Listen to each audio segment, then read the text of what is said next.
Hello, everybody.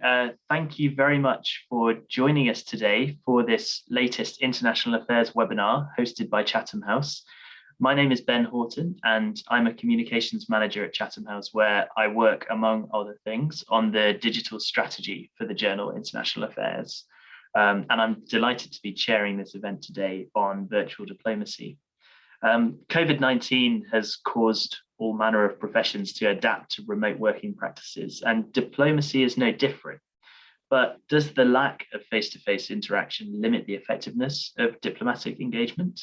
And will the changes to diplomatic practice that we've seen in the past year be cast aside as soon as we emerge from the pandemic, whenever that is, hopefully sooner rather than later? Or is hybrid diplomacy the new normal?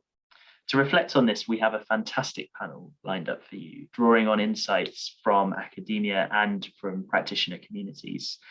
In order of appearance, we will hear from Isabel Bramsen, who is an associate senior lecturer in peace and conflict studies at Lund University. Isabel is also a member of Nordic Women Mediators and the co-editor of the anthology Addressing International Conflict: Dynamics of Escalation, Continuation and Transformation, which was published by Routledge in 2019. With Anine Hagemann, our second panelist today, she is also the author of The Missing Sense of Peace: Diplomatic Approachment and Virtualization During the COVID-19 Lockdown, which appeared in our March 2021 issue. We'll add a link in the chat for that article.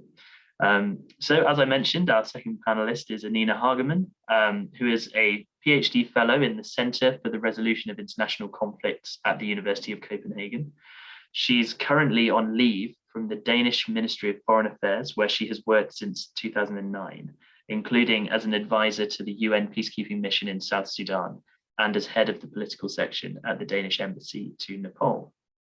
Next up, we'll be hearing from Ilan Manor, who is a postdoctoral fellow at the University of Tel Aviv and member of the Oxford Digital Diplomacy Research Group. His book, The Digitalization of Public Diplomacy, was published in 2019 by Palgrave. Then our fourth academic contributor is Corneliu Bjola, an associate professor of diplomatic studies at the University of Oxford, where he is also the head of the Oxford Digital Diplomacy Research Group. He also serves as a faculty fellow at the Center on Public Diplomacy at the University of Southern California, and his most recent co-edited volume, Digital Diplomacy and International Organizations: Autonomy, Legitimacy, and Contestation, was published by Routledge in 2020.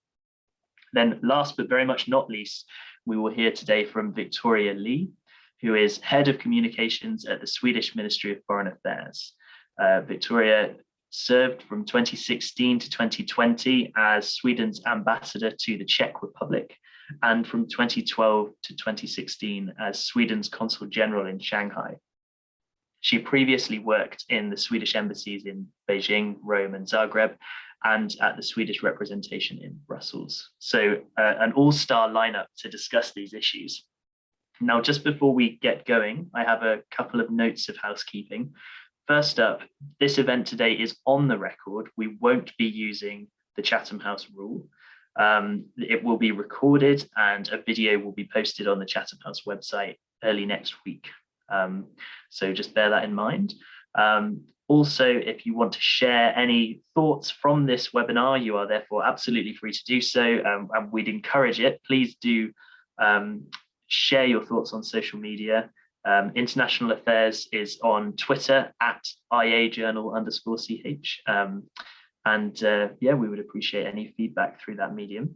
And then finally, we will be coming to a Q&A section in the second half of this session.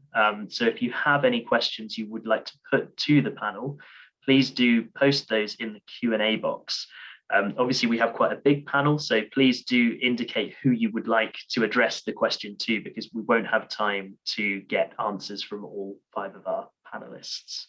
So with that, spiel over, apologies for the ramble.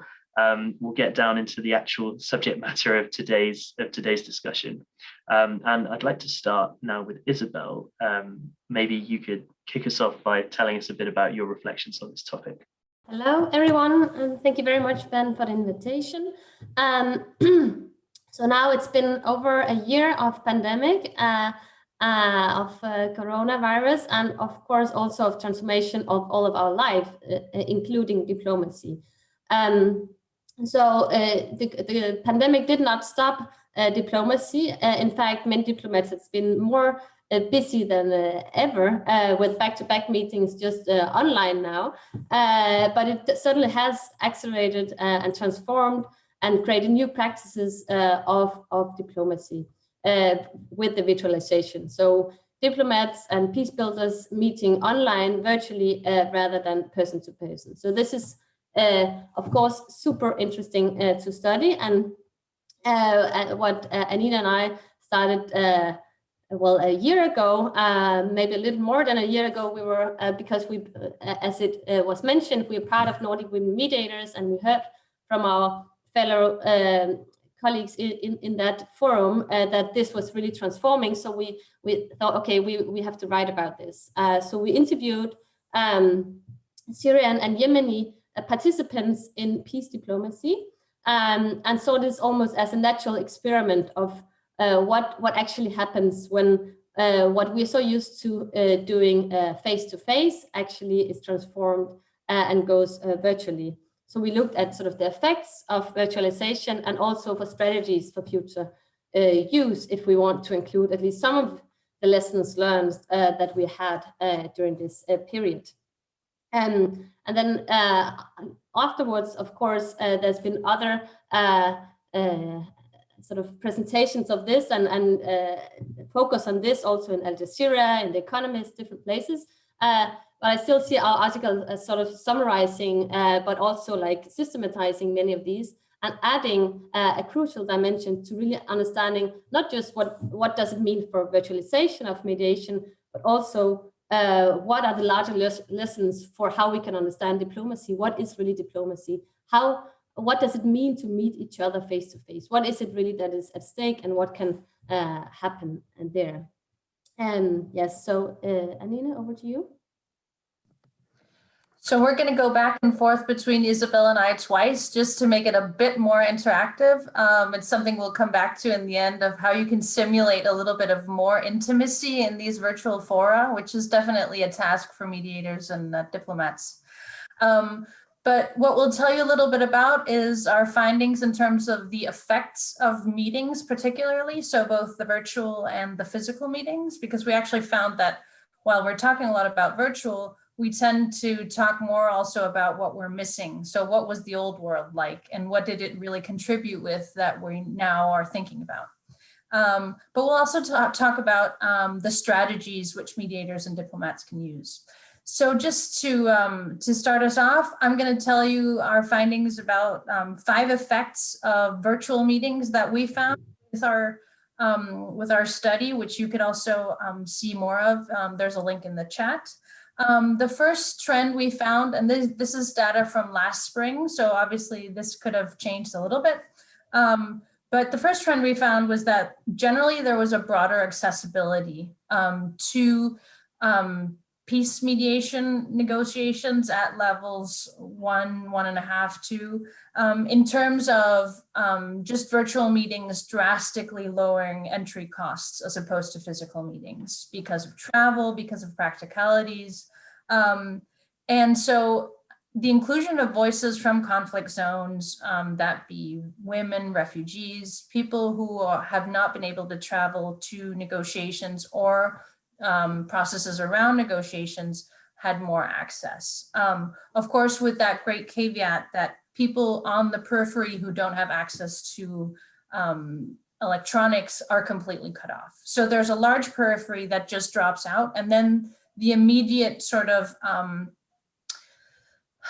zone around negotiations, the people in that, the people who are just on the verge of participating sometimes would have had more access. But we also found that conflict parties said they had more access to high-level people. So even the high-level people from conflict zones experienced that they could more easily call the UN envoy or the ambassador of country X. And also for mediators, they had more access to conflict parties generally. Another thing was that meetings are really quite different in the virtual realm. They have to be shorter and more frequent if you're going to have a process. So it's just physically draining to meet virtually. You can't really do it for that long.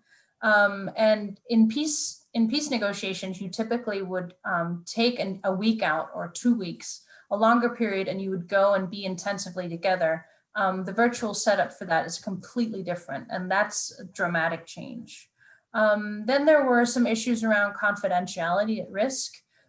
So generally, participants did not feel that they could completely trust in who was listening in, who was speaking. There's an expression in Syrian culture that the walls have ears. So this is generally already the case in a lot of diplomatic negotiations, that you're always a bit conscious of who might be listening or who might get a recording of what you've said. But in the virtual realm, this was exacerbated. Then there's a fourth element, which is the disrupted interaction. If I want to come in and say something to Ben right now, I have to interrupt him, and we can't have this ping pong, this back and forth that gives us energy, both negative and positive. A fifth factor, which we found, is that there's also a positive effect to this increased formality in terms of interaction being more formalized in the virtual space. And that is that particularly women from Syria and Yemen told us that they found that the usual tricks in meetings in terms of sort of using body language, taking more time, being present in a room with a dominant fashion, those tricks you can't use as much in the virtual space. And that's an equalizing factor for women. So that's really an interesting thing to think about going forward. But as I mentioned, when we talked about all these virtual dimensions, a lot of people started talking about what they were missing. And Isabel will tell us a little bit about that. Yes. Yeah. So as Anine said, we learned surprisingly much about real diplomacy, or all diplomacy is real, but like physical and face-to-face diplomacy, even though it wasn't exactly the focus of our study.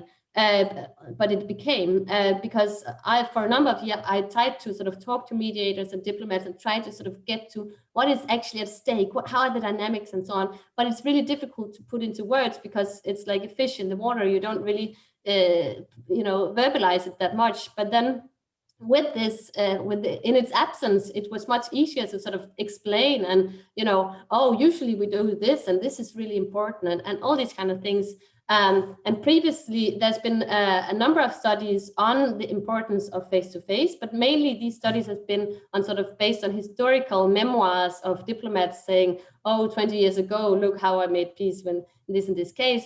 And also, it's been other studies usually focus on sort of the mediators and the diplomats, and not necessarily conflict parties. So what is interesting, I think, in this particular piece is that we talk to the sort of conflict parties rather than just the moderators, and we sort of focus on real-time experience, not sort of any kind of historical memory of it. And what we came to was to sort of express and explain the dynamics and the essence of physical meetings. So firstly, and perhaps most importantly, we investigated the importance of the body. And I guess we all experienced this throughout this year of virtualization generally, that it actually matters to be in the same room with other people, with bodies, with faces, with, not just sound and the visuality, but also the smells and the mere sort of interaction between the bodies. And I think this is really what we get to in this piece, is to understand, okay, what is really at stake? This one thing is the understanding of each other, but also just this bumping into each other in the hallways, giving handshakes is really a bodily action that you cannot simulate at all virtually. The eye contact, the importance of eye contact. We had a really interesting example from Syria where the participant explained how the opposition and the government had been sitting facing in the same direction, and how that changed, how the dynamic changed when they were facing each other. When you're facing each other in the same room, it's difficult not to laugh a bit when someone is making a joke, or there's something there. There's some kind of approachment that can happen, and not that it will change the whole thing. And we should have said this perhaps in the beginning of the talk, that it's not like, okay, now finally, if you have a meeting physically, then everything will be, peace from then on. But there is a bit of sort of leaning towards each other that can happen in this room. So really the importance of the body. And secondly, also time spent together. It's really difficult to uphold enmity over long periods of time if you live in the same hotel, eat the same meals, share all kinds of other practices not related to the specific conflict. But all kinds of stories about your kids or whatever, finding commonalities. So not just a humanizing effect of seeing, okay, the other is also human, but a very, again, bodily being in the same room over longer periods of time is just difficult to uphold this enmity.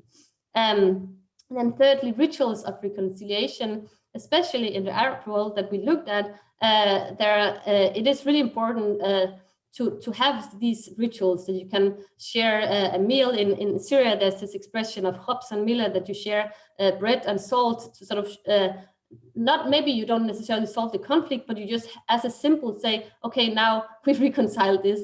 Okay, you killed my goat, I killed you, whatever. But now since we're sharing this together, let's put an end to that. So there's something really interesting in these rituals as well. That's again super difficult to have online.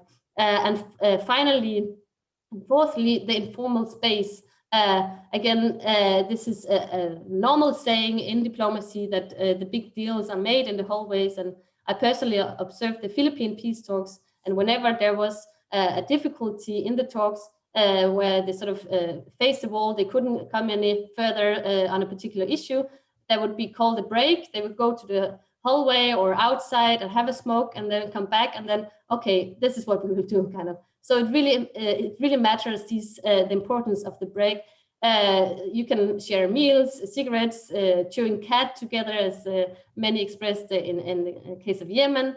All kinds of, again, this bodily also sharing, but simply also just being in a smaller space where you can say things that you cannot say at the table because of the other people listening, but also because of the type of dynamic that you can create in such a more sort of safe face-to-face, like our little bubble, where we can actually, oh, okay, now I see what you mean, kind of space. Over to you, Anine. All right, I will be brief. So briefly, we basically sum up this micro level goal of approximation in something that one of the participants calls the sense of peace. And we're really trying to say that that's something which goes missing in the virtual realm, particularly understanding, trust, and togetherness really go missing. And you can go into the details of that. But I think I'll jump to which strategies we found that mediators were using, because I'm conscious of the time. So I'll just highlight 4 strategies for you that we observed. The first one was an increase in shuttle diplomacy. So up to any virtual meeting, you really needed to prepare a lot more. Again, going back to the also formalized context, you really needed to know exactly what was being discussed. Also, and related to that, just generally preparations in terms of also setting up subgroups, WhatsApp groups, discussing language ahead of time. And then in the virtual space, we found that in the meetings, the use of several mediators was very useful. And that is something we've also observed as increasing in other contexts than peace mediation. So there's one person leading the meeting, but there'll be more people talking to various stakeholders behind the scenes, sort of in the chat, posing solutions. And the fourth thing is simulating simulating the physical space. So trying to create a more safe, more trustful sort of room within the virtual. That can be with breakout rooms, it can be a meeting before, it can be changing the subject, talking about music or food, doing things that simulate an informal coffee break, which won't quite get you there, but it'll get you some of the way. And I think with that, I'll end for now and hand the baton over to Ben. Thank you so much, Anine. That was really, really fascinating. And thank you also to Isabel for your back and forth there. I'd like to turn now to Ilan Manor, who is going to tell us a bit about a new study that he has been working on with Corneliu, looking further at the digital aspects of this. Ilan, over to you. Well, thank you. I just wanted to start by thanking Ben Horton and the team at International Affairs for convening this very topical panel. What I would like to do today is share with you some of the results from a recent study that we conducted at Oxford University. And this study is based on a questionnaire that was sent to more than 100 diplomats during the pandemic. And the questionnaire was answered by a diverse sample of diplomats. Some were more senior, some were more junior. Some diplomats represented major powers, some represented smaller countries such as Lithuania, and there was also an equal balance between male and female diplomats. And our goal was to understand how video conferencing used during the pandemic impacted the routine functions of diplomacy. And when we asked diplomats how virtual meetings have helped them perform their tasks, diplomats noted that they were able to attend meetings in different forms on the same day, that virtual meetings save time, especially in multilateral hubs such as Geneva, Rome, or New York, that they were able to more easily connect with their regional peers and actually promote regional goals, and that they were able to continue negotiations that started offline. But diplomats also stated that virtual meetings could not be used to commence negotiations because offline interactions are key to establishing trust between negotiators. When we asked diplomats what were the major challenges in switching from physical to virtual meetings, diplomats emphasized the absence of corridor talks in which diplomats form alliances and promote shared resolutions. Diplomats also stated that it is harder to create trust in virtual settings, and many suffered from Zoom fatigue. And this was actually a phrase that came up by different diplomats from different countries, Zoom fatigue, referencing too many virtual meetings that take place in one day. And they said that Zoom fatigue actually reduces the efficacy of meetings and harms routine diplomatic processes. Many diplomats stated that virtual meetings were actually used by foreign ministries for training purposes. So some ministries offered their diplomats training in digital diplomacy, others focused more on public and cultural diplomacy. And indeed, it's much more affordable to train your global diplomatic corps online as opposed to summoning everyone back to headquarters. I think it's important to know that most diplomats stated that they can read a virtual room, meaning that they can read the body language of their peers in a virtual setting and take that into account during the meetings. But you can read a room thanks to A, video cameras, and B, the chat application, because the chat application allows diplomats to understand their peers' stance on the topics being debated. And diplomats also stated that reading the room is possible if you have good moderators. And good moderators are those that actively call on all participants in a virtual meeting to contribute to the conversation. But reading the room was also more possible in smaller settings. Diplomats said the larger the meeting, the more diplomats tend to turn off their cameras and multitask, and the less able you are to read a virtual room. 79% of our respondents stated that they found virtual meetings to be immersive in the sense that they focused on the conversation and didn't multitask. Only 21% stated that they find it hard to follow a virtual meeting.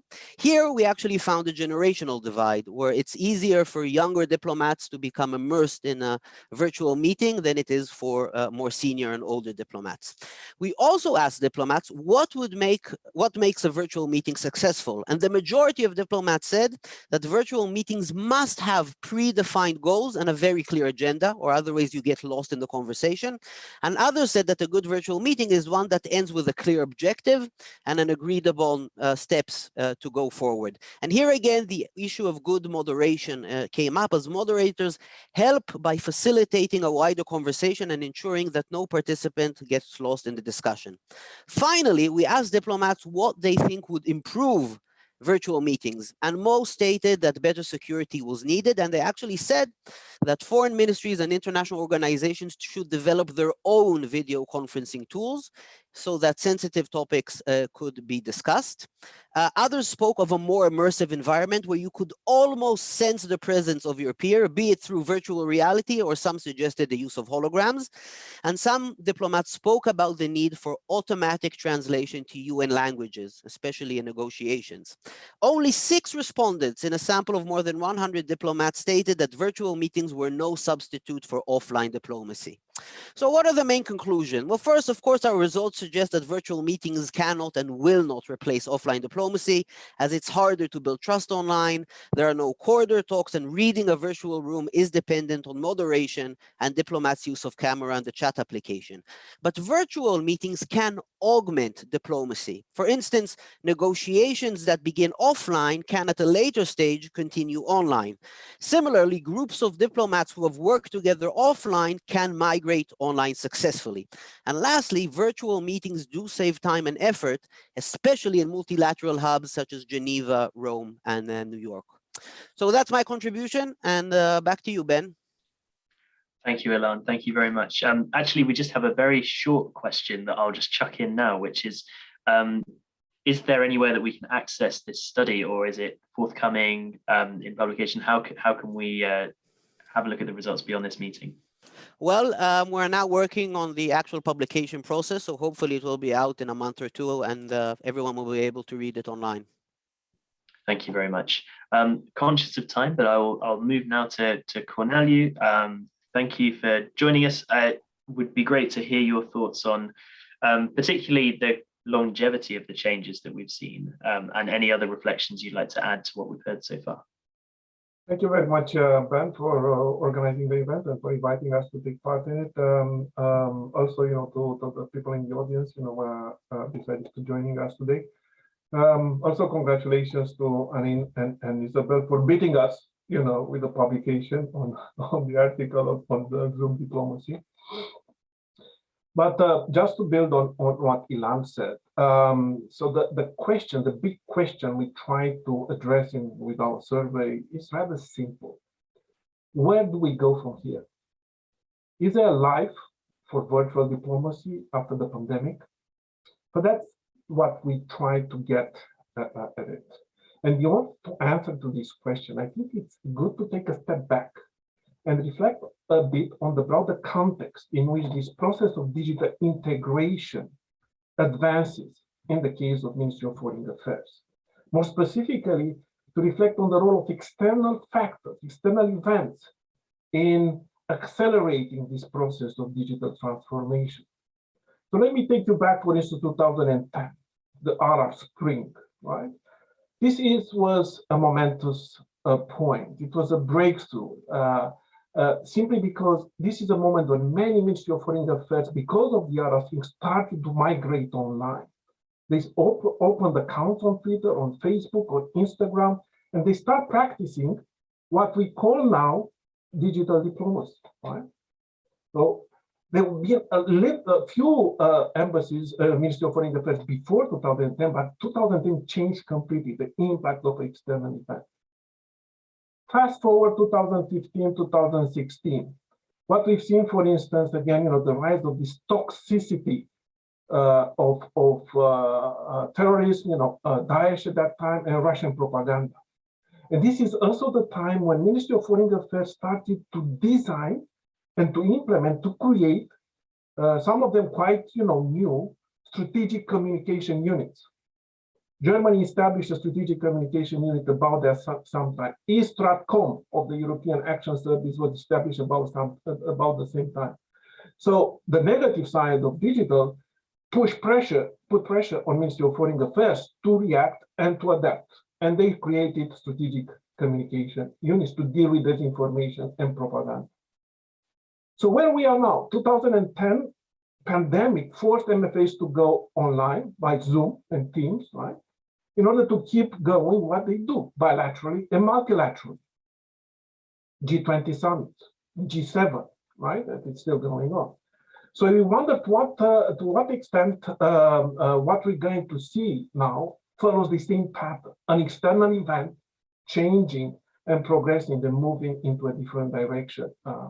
Is there life, right, for what we see afterwards? So if history is any guide, we argue that we are about to enter a new phase. A phase, the arrival of what we call hybrid diplomacy. Hybrid meaning that combines face-to-face and virtual meetings. And the type of arrangement between the two varies, but the concept remains the same. So going back to our survey, then, the question to ask in our survey is to test to what extent this proposition holds water. To what extent the idea of hybrid diplomacy is a viable statement. So Biran already offered some answers, in his intervention, but let me go further and highlight two key elements, which I think aspects of what this transition, what this evolution of hybrid diplomacy can mean. So first of all, there is a distinction that I like to draw between adaptation and adoption. And I think this is important to keep in mind. What is adaptation? What is adoption? Adaptation is experimental. You learn to adapt to new situations on the go, by improvisation. You are thrown in a new situation, the pandemic, right? And you need to keep your head above the water. Diplomacy hasn't stopped. They looked around, they found Zoom, they moved to Zoom, so they improvise. So why is that important? Because there is a learning process going on. So when we asked the diplomats in our interview, they said, well, Zoom and this kind of virtual were not particularly effective at the beginning, but they started to become effective. Actually, we discovered now the question that after 25 meetings, we start to feel very comfortable with the new environment. It's a learning process. So the more meetings, the better in terms of getting more comfortable and being able. More meetings with more people, more substance, and that was something that they discovered to be quite effective. It facilitated cooperation that they will not be able to do in very important settings, like in Iraq. There were different meetings. Iraq Economic Contact Group, they had to do it online. It increased to a certain extent the autonomy, being able to react in real time to certain situations as it happened, and also the ability, what Ilan said, to attend meetings in the same day in New York, Geneva, and Paris. Do that offline if you can, but online they were able to attend these kind of meetings and connect with people and speed up actually some of the files that they were working on. The second aspect, when we talk about adoption, is more deliberate, is more selective. You take stock of what we learned, in the way in which, and when we identified areas in which this kind of new medium may work better. So we asked them exactly this question, and we found that there is strong support for internal management, operational meetings, workshop, training. These kind of things seems to come from the perspective of the people we interviewed work the best. There is less enthusiasm for policy development and implementation for various reasons. Some of them related to security, and I think it's already mentioned by Anine and Isabel before, but also side conversations, and of course some of the connectivity issues depending on where are you based in the world. So there are certain issues that can be improved on a technical side, but also some. So what we see, right, that there is room for in one areas in which they like to keep, but probably some preparations might be different in policy. The second aspect that I like to highlight is that hybridity is disruptive, but you don't see it with the naked eye. It's more subtle. And I think Isabel and I already hinted at some of the issues. So what I want to highlight here when I think hybridity is disruptive is that we should think about hybridity not as having meetings online and offline, and that's it, like two distinct realms. No, there is diffusion in terms of what you do online and the type of practices and the type of behavior that you do online can mutate, can diffuse, and leads to crossbreeding, if I can use this term, and generate new forms of engagement. So this kind of interaction between offline and online Just to give you some examples. So for instance, offline, protocol is important. Who speaks first? Who is more senior? Who, you know, it's considered to be, more important in terms of, addressing the offline. From the questions we addressed, protocol was not seen as something particularly relevant, actually a hindrance to the discussion. Very few of them agree that protocol should be maintained online. Informality appears to be appreciated, and that is not something new. We've seen that, for instance, the social media communication, how the digital changed the language. Diplomatic language, formal language, at yes, before, Twitter and Facebook was very elusive, ambiguous, formal. The digital, you have to be direct and informal. So we see a little bit of that happening as well, right? In which the protocol. A second important aspect is who feels empowered on the digital by the offline. And I think it varies again. Most of all the people here, there were, Americans and Europeans and a few other countries, but I think we have to put into context, who.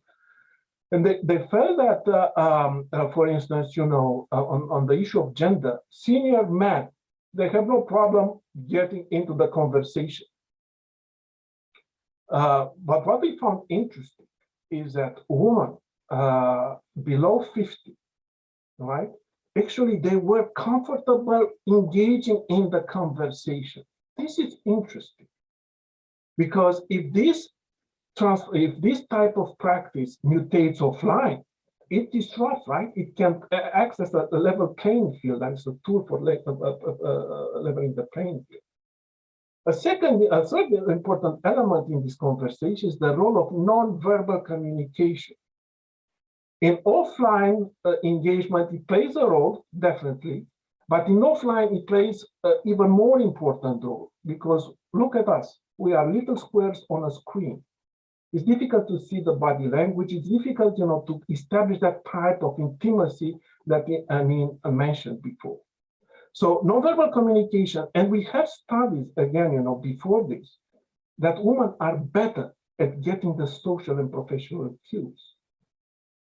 If that's the case, right, to what extent it changes the status of the speaker in the conversation. This example that I suggest, it adds important nuances of how, your social authority in offline conversation, if it increases, it can actually transfer in the offline conversation. So that is something that I thought might be interesting also to focus on how these kind of little things, nuances in the status of the participants online can actually create ripples in the way in which diplomacy then is conducted offline. Gender disparities, status disparities, all these kinds of things that matter in diplomacy. So what will be the conclusion? That the game is not over. The pandemic has broken the taboo of the face-to-face diplomacy and showed that the VR, right, has some potential. So the next stage is where we are now, transitioning from adaptation to adoption, right? We are in this kind of hiatus, in the intermezzo period. And to what extent hybrid diplomacy will be able to entrench itself as social media did in 2010 and strategic communication did in 2016-17. Thank you. Corneliu, thank you very much for that. I'd like to turn now to our final speaker, Victoria Lee. Victoria, thanks very much for joining us. Really intrigued to hear your reflections based on what you've heard and in light of your extensive experience. Thank you very much for inviting me, and very many things that you have been saying is really very true for my ministry. I think we're definitely in the time of going from what Corneliu called going from adaptation to adoption. And I'll take you through it a couple of points which we were affected by. I think in Sweden we were already interested in digital diplomacy since a long time, especially when our tech-savvy foreign minister Carl Bildt pushed us a little bit over the cliff and made us all enter social platforms. Our embassies were quite used to that, and we had worked on that for quite some time. But still, when the COVID situation arose, I think it was a quite stark awakening that we need to step up our game, and we had to embark on a very steep learning curve. First came the immediate need for communicating on consular issues on a very large scale, which we hadn't seen before. And we had just introduced a new app in our system. It's not revolutionary or anything, but it was really helpful to be able to work through social media to communicate with Swedes who were all over the world and who needed assistance to come back to Sweden and who needed information on a very large scale and that had to be updated on a daily basis. So the digital setup we had at the time was really helpful in the consular part, and we have felt the need to continue developing that. Secondly came, of course, the demand for meetings online, internally with ourselves and also externally with other partners. We had to see what platforms to use. We were not used to doing this. We used to had some video conferences, but to arrange meetings on that scale was new to us. And other embassies used their platforms. We had ours. It was not always compatible. There was a lot of hello, hello, can you hear me? Of the kind that you just saw. And it took some time before all the diplomats were up running and being able to easily access and use these meetings. I still think we have some way to go before people are using them in an effective way, knowing all their technicalities and being able, as you have been speaking about here, to moderate them in a way so that they are effective. Secondly, after that, the big problem was, of course, what to do with the multilateral meetings and the international meetings. And this was a very complicated situation at first. Now, let's see. We had to, for instance, in the UN, just take an example, in the Human Rights Council, of course, there was a very big discussion. Can we have the meetings online? Is it a quorum? Are you able to take decisions if you are not meeting physically? Some nations weren't equipped enough and said they couldn't participate because of that. Other nations who are maybe not so interested in holding certain meetings blamed it on the technique and said that we couldn't have a meeting on this situation in country X or Y because it wasn't possible when we couldn't meet physically. But eventually, this sorted itself out and meetings started to be possible to hold. We had ourselves a very big experience with this because in September, we took up the chairmanship in the EA, what's it in English? EAEA, for controlling of nuclear facilities. And so we had to make sure that inspections could roll on, even if we were in this new situation. And in May 2020, we were tasked with arranging the big annual board meeting for these organizations, where we had to make decisions on budget and processes, etc.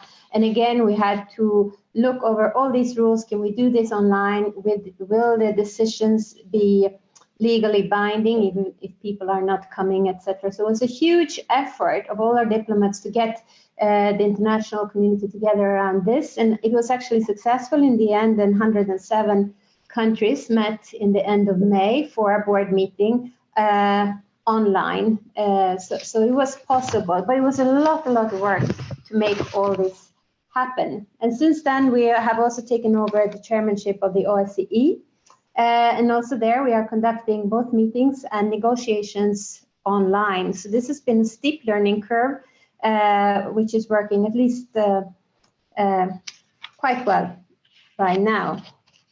I think on the positive side on all this is very much the things that you already mentioned. And of course, our minister is now has the ability to very quickly meet with her counterparts in different places bilaterally. But of course, what is negative and what is missing out is the personal touch, the confidentiality, of course, and all these other aspects of communication, which is not just verbal, that are losing out. The fourth aspect then was also the image of Sweden and the promotion of ourselves, both for trade, but also for purposes of political influence, etc. With the pandemic, we faced a wave of criticism also for the way we were conducting our policies naturally, how we were treating things like quarantine and lockdown, issues like that. It was even the idea there was a Swedish model out there, which we denied. But so we felt an increased need to get out more information, and at the same time, everyone else was also getting out on the internet and trying to communicate digitally. So it was, of course, a kind of overcrowd and more difficult to get out. We also found that there was an increase of disinformation and rumors that were going around, and we had to be more efficient in trying to meet them. On the positive side, however, and also I think it's a positive side also from a democratic perspective, when we arranged, for instance, a press conference, suddenly it was possible for a small newspaper from northern Sweden to participate in a conference in Stockholm. And the BBC could also be in the same press conference. So this wasn't the case before. Before, only the correspondents who were physically present in Stockholm could attend such a meeting. But now we had this possibility to reach out because everything was put online. We also got better in conducting travels. We did digital travels also to promote ourselves, and we also hosted digital visits by heads of states, by ministers and delegations, by showing them the same kind of meeting they would have had they come to Stockholm, but now in a digital way. And some of it actually worked out quite well. This, I think, is also something that we will develop. Another thing that was positive, that was first totally halted, was all the courses and trainings we do for our diplomats, because they couldn't come to Stockholm to participate in all these activities. Bit by bit, we developed it and put it online. And now I think we will hardly go back to do all this by calling people back to Stockholm, and much more of that will remain online. So to sum up, I think it affected all areas of diplomacy: consular, bilateral, multilateral, and also the promotion side. It made us adapt quite fast, but it also made us really note our gaps and our vulnerabilities. On the consular side, we did not use AI or technology in order to respond to this big consular crisis in the way that some countries did, using, for instance, chatbots to answer calls, etc. And I think right now we need to look into that to see that we can be a little bit better. I think our self-image as a digital nation and the reality proved to diverge a little bit. We were in the forefront, but we weren't really there. And something that will probably have happened anyway really now has been pushed. Another thing that has really been, of course, coming to the fore all the time is the limitations that security concerns are putting. There's a constant discussion between the needs we feel in order to be out there and what our security departments feel and how they want to guard the situation. So this is something that, of course, have to be solved. I think that we are definitely moving, as I said in the beginning, from the adaptation phase to more of an adoption phase, to try to see where were our vulnerabilities, where do we need to improve, how should we go about it. And we had taken the steps now to start working thoroughly for a digital strategy. We're trying to learn from others. We're in contact with other foreign missions, with companies, with different NGOs, organizations, such as yourselves, researchers, in order to try to gather information, but also to see which way we should choose, which would be the right road for us. How can we develop? And I think we also foresee a future where digital meetings will be a natural part, where the more hybrid way of working, traveling, meeting will be a part of our everyday life. And for this, our diplomats definitely need to prepare. Some of them need to change their mindset and definitely have to also feel more comfortable with the technique. So thank you. Victoria, thank you very much for your contribution there. That was really fascinating. Just while we're sort of speaking to you, I guess I wanted to put one question to you, which has come in from Bruno Mourinho, who is a member of the Common Futures Conversations community at Chatham House, a youth community which is engaging across Africa and Europe on a lot of these major questions that we've been discussing.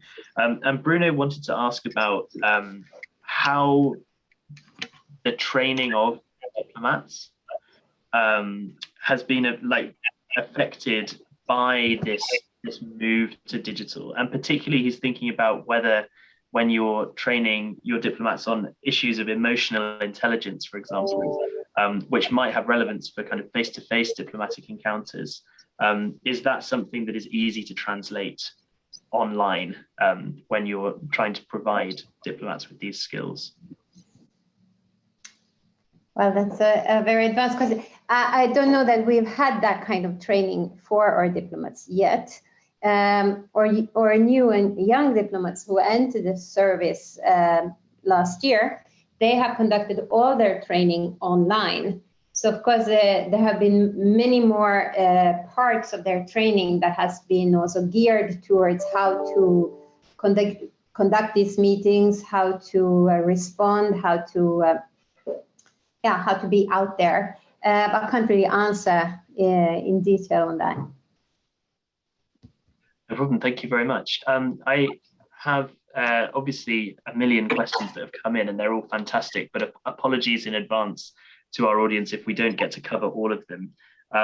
If the panel are okay, we'll go 5 or 10 minutes over just to cover some of these. And the first one I'd like to come to now is one for Isabel and Anine, which is from Jacob Eriksson, who writes, "Thanks for this fascinating session.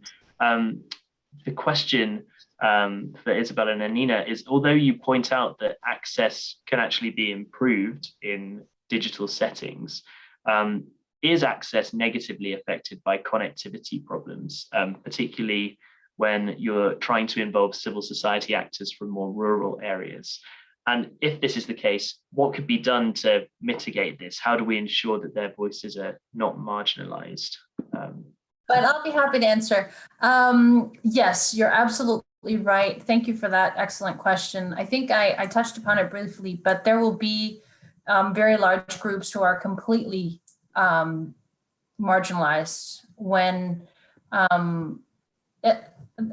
we mainly looked at peace negotiations, but obviously any sort of efforts to reach out to people in the periphery of capitals or of political processes. Once nobody travels to remote places and has things like town halls, it becomes very hard if people don't have access. I know the UN has done a lot of work. We look mainly at Syria and Yemen, and the UN really had a large effort, particularly in Yemen, to try to use virtual platforms to engage a wider range of the public. They didn't really have a town hall as such, although they're calling it that. It was more sort of an interactive survey, and they had lots of sort of initial challenges. But that would definitely be a format which would be interesting to look more into, and for lots of reasons, even if we do go back to a hybrid format. You're right that getting electronic access to people is part of the solution, or I hear that implicitly in your question. But I do think our article, even though we looked at high level processes, does highlight the need for a meeting physically, regardless. So even though we're moving to hybrid formats, even at much lower levels, quote unquote, of politics, we would still need for communities to understand each other better, and for political negotiations to have breakthroughs, or what we call approximation at the micro level. We'd still need to have those face-to-face and body-to-body community experiences that you cannot recreate online. Thank you very much. Anine, I would like to now group a few questions together, and I'll put this to Corneliu initially, and if others want to come in, then please do. But basically, it's about this question around different levels of diplomatic activity and engagement. We have a few questions on that. One comes from Cynthia Feitosa, who has asked about the possibility of major conferences such as COP, the climate conference, taking place in a hybrid format, and what the implications of that might be for participation and transparency. And I'd like to link that to some other questions that were brought by other members. Sorry for just scrolling down. We have one here from Jerry Diaz Bartolome, who says, excellent discussion, thanks again, but wants to know about the difference in practice between the transformation of public diplomacy and the practices of traditional bilateral or multilateral diplomacy, and whether hybrid diplomacy is something that will be more effective or more present in the public diplomacy realm versus the more behind the scenes area. So Corneliu, do you want to just reflect there on sort of the different levels of diplomatic engagement? Thank you very much for the questions. Very interesting questions. I don't think we have enough time to cover everything in detail. Briefly on the public diplomacy, because I see Victoria covered and hinted at some of the new practices, the digital visits, which are promoted as a new form of public diplomacy. And Sweden is not the only one. I've seen a few other countries organizing digital meetings, digital visits of this kind. And I think this is something that, as Victoria said, is likely to stay. It produces a particular type of connection. But I want to go back to this idea of connection. What's a big issue nowadays between virtual and face-to-face? If you ask everyone, if it transpires from the conversation today, it's a side conversation. Okay, side conversation, everybody talks about it, but when you try to get to it, what exactly happens in a side conversation? Well, we exchange information. It's more than that. I think this is an aspect that has to be unpacked in order to understand how this hybridity can work. What do I mean by this? And there is theory behind it. What I talk about is what makes a good conversation. It's an equilibrium that is being established between the participants, in which there is a good combination of the information that is exchanged, but also certain form of spatiality, space that exists between the people, and the way in which they connect with each other. What do I mean for this? For instance, if I in the room with you, Ben, and I stay too close to you, you try to compensate by this invasion in your space by using words to deter me, to move me back into. So there is this kind of interaction that takes place in side conversation in which this equilibrium is established. So this has to be cracked in the offline media. It hasn't been cracked. How exactly this equilibrium online works. And key to cracking it is visual. Visual can pack a lot of information in the way in which who you are, what do you want to say about yourself, about the institutions. It helps processing information. If it's too much, it intimidates. If it's too low, it, in a sense, you are not taken seriously. So there is a more research into this aspect of what good conversation is and how this hybridity can absorb that. As the large summits, I mean, the first question, there is an interesting answer that I hear from diplomats that I think it matters as well. The question of visibility. Why diplomats like to travel is not only because they want to travel, it's because they are visible. When you go abroad, you travel, people see you. There's a report about you. You travel to Berlin, there was a high-level meeting there. There are media reports that the visibility aspect is part of the diplomatic engagement. It's not a side effect, it's an essential component. So this is, well, with climate change, it's a bit difficult for obvious reasons. Traveling means, CO2, right, emissions. But how to deal with the visibility, it's an issue that has to be taken into account when this hybridity is worked out. Okay, thank you very much. I'd like to come to Anine now, and there were a couple of questions addressed specifically to you, drawing on your study. And one we have from Waqar Ahmed, who is based in Kashmir. And he would like to know what your message is to people within conflict zones like Kashmir. How can those communities advocate for a right to self-determination through virtual diplomacy? So the role of non-state actors in these diplomatic channels. And then it's connected, it's not exactly the same question, but there is some resonance there, which is also coming in now from it's some anonymous submission. Thank you for your question nonetheless, which was that, did your survey cover small states? And were there any implications, or did you have any findings around how small states can leverage virtual diplomacy to enhance and conduct new diplomatic engagement? So small states, but also non-state actors. Yeah, well, thank you for these questions. I'll be brief, but I think that the most interesting finding when it comes to small states is that small states might be the biggest beneficiaries of hybrid or virtual diplomacy. Because often when we talk about poor states, they have limited representation abroad, they have a smaller number of embassies, they have a smaller capacity to partake in global summits or to have a diplomatic corps that can be represented in New York and in Geneva and in all the multilateral hubs. So for smaller countries, virtual meetings might actually be a benefit because you can attend meetings in New York or Geneva or international summits from the capital. So in this sense, I think that hybrid diplomacy and virtual diplomacy will actually be a benefit for smaller states as opposed to larger states who have the capacity to have a globally dispersed diplomatic corps.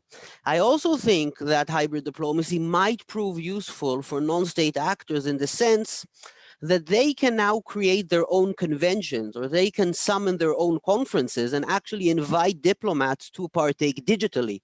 So if you're in a conflict zone, you no longer have to wait for the UN to pick up the baton and organize a summit, and maybe you'll be invited. You can organize the summit and bring in different non-state actors who you want to hear from and invite diplomats to participate in your own summit that you convene virtually. And it's much more likely that diplomats will attend because there isn't the issue of cost or travel or actually coming to conflict zones.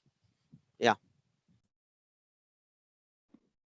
Thank you very much, Anine. I'm conscious of time, and I think that we will now sort of begin to draw this to a close. But the first, I would just like to close by putting Corneliu's kind of provocation from his opening statement to some of our other panelists, which is that whether we really have moved into a new period of diplomatic engagement, moving from adaptation to crises to actually adoption of these techniques that diplomats have been learning. And I just thought I'd come to Isabel first and just ask whether, obviously, your research focuses very much on peace and conflict mediation engagement, but do you think that the changes you've observed over the past year are kind of here to stay with us?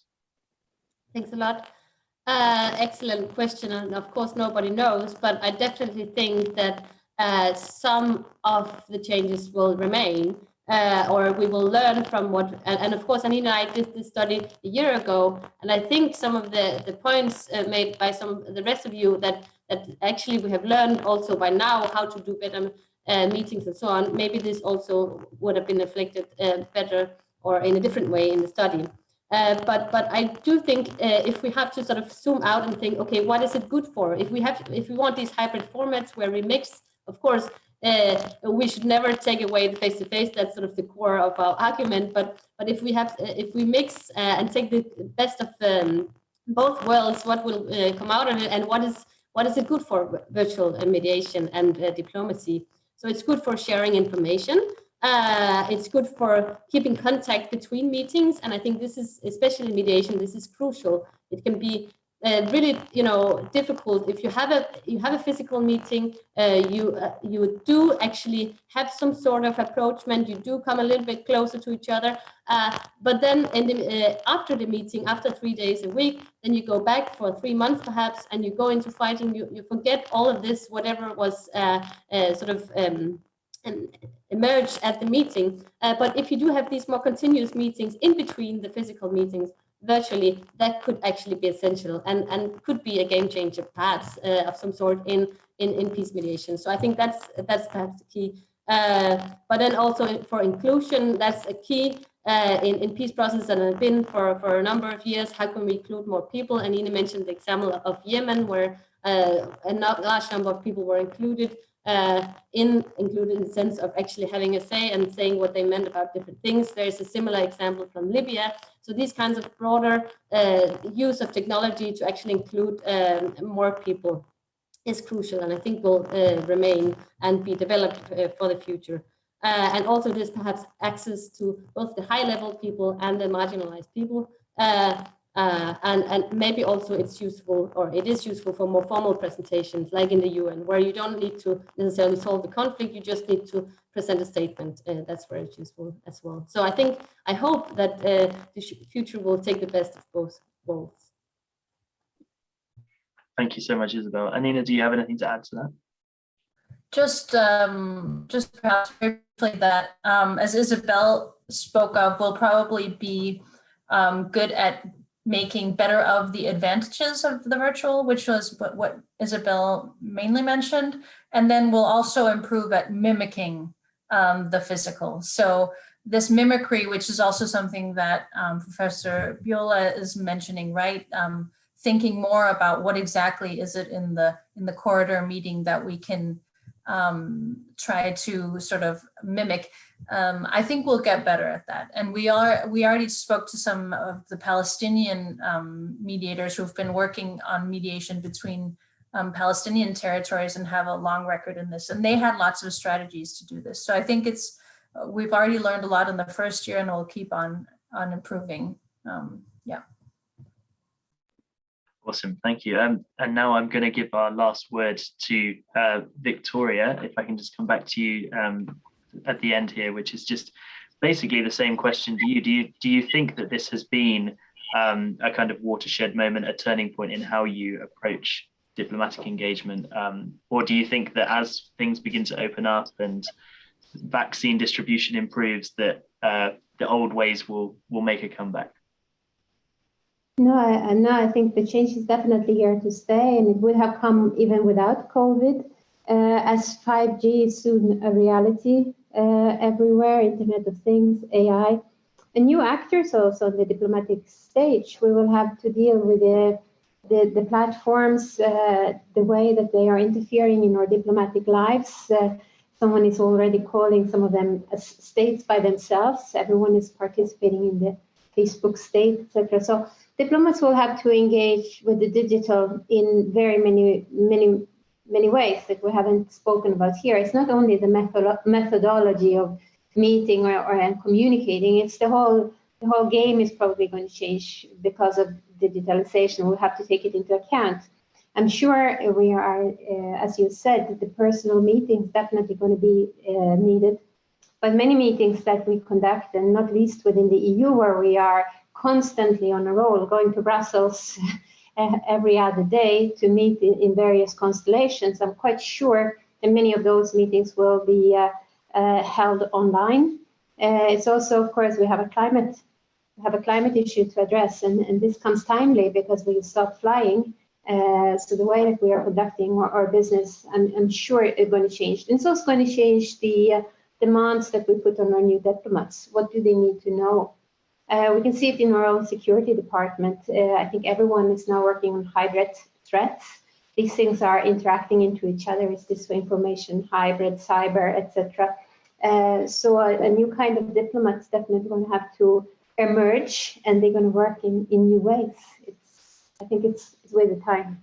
Absolutely, that's a great place to end. Thank you very much to all of my panel today, and thank you very much to our audience as well for your fantastic questions. I'm sorry that we didn't manage to cover more of them. We'll certainly be returning to these subjects in future international affairs events and of course in the journal itself. I would just flag as well that next Wednesday is our next webinar, where we'll be looking at innovations in EU foreign policy making, including how the European External Action Service is beginning to think about some of these digital campaigning techniques. So last but not least, thank you very much to everyone for joining us, and enjoy the rest of your day and the weekend.